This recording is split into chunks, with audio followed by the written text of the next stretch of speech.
Hello, I'm First Lieutenant Evan Kowalski, and I'm currently serving as the Battalion S4 OIC for the 16th Special Troops Battalion located in Baumholder, Germany. I graduated from West Point in 2014 with a Bachelor of Science degree in International History, specifically focusing my studies on Holocaust and Genocide studies.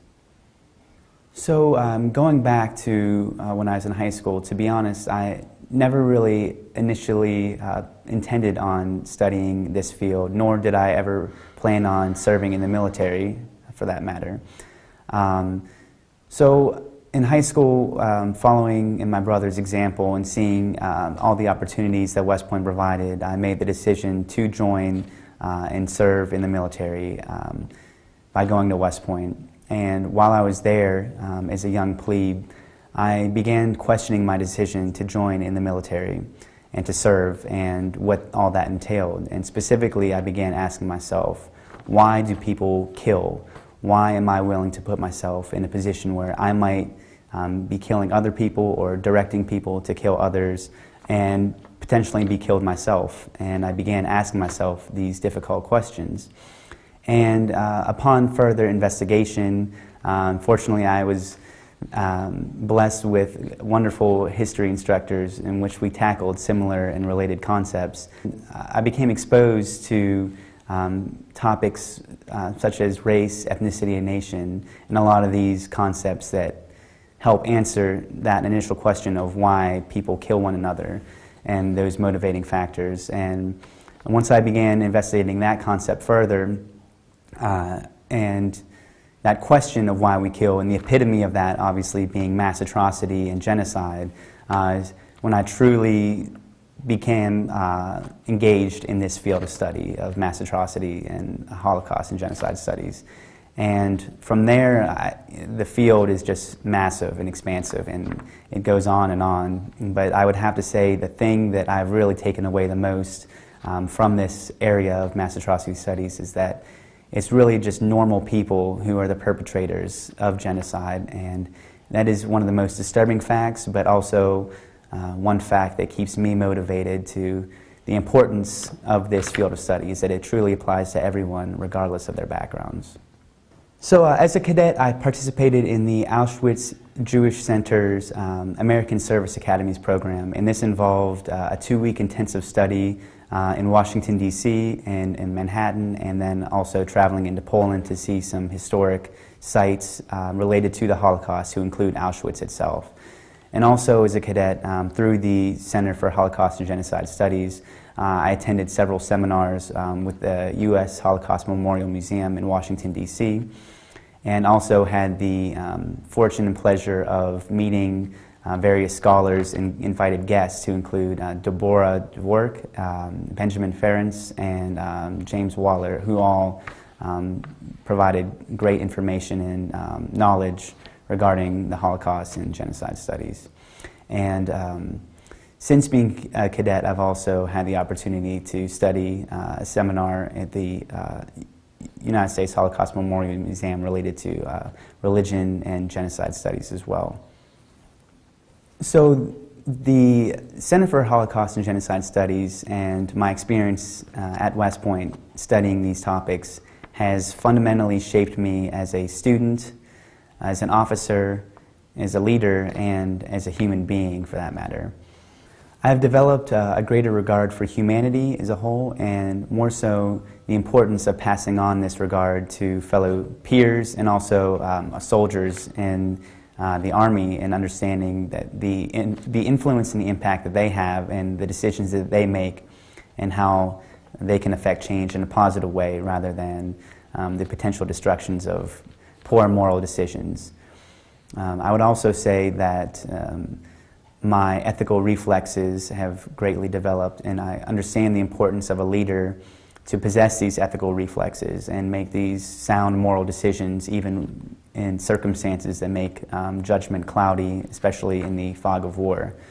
And lastly, I would say that I've really begun to understand the true meaning of character, because typically at West Point as well, when I and the question is asked, what's the definition of character? Typically the response is, character is doing the right thing when no one is watching. However, I've come to learn, especially in the context of genocide studies, is that doing the right thing when everyone is watching can be even more challenging.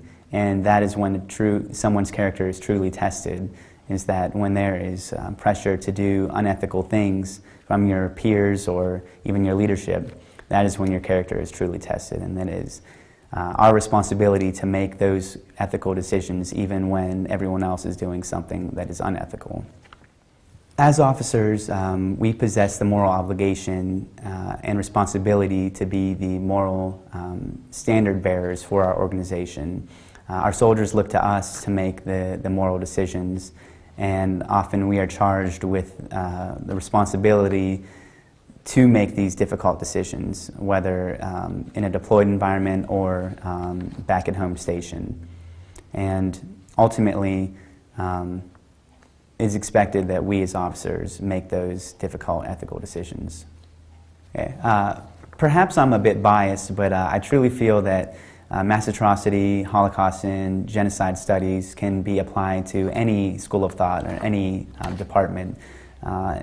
And whether it's engineering, medicine, science, math, economics, law, any other humanity, these topics can be applied in any way.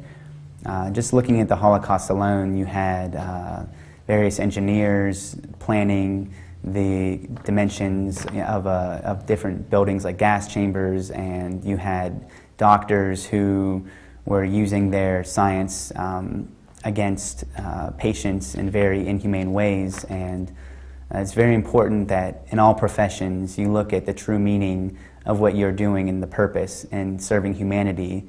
And we all know what can happen when those professions are used in the wrong way. So I think the ethical lessons learned from studying mass atrocities can be applied to these different fields, and it's very important that those studying these fields are aware of these ethical implications. So as a logistics officer, I haven't been deployed into an environment where I've been in direct combat, but I have definitely been able to apply lessons learned from studying mass atrocities. First and foremost, being stationed here in Germany, I've had the opportunity to work with foreign partners and NATO allies on a regular basis. And when you're working with international partners, it's important to develop a shared understanding of morals and ensure that we all possess that same baseline universal standard of morality and ethics. And I've definitely learned the importance of those universal values through studying mass atrocities.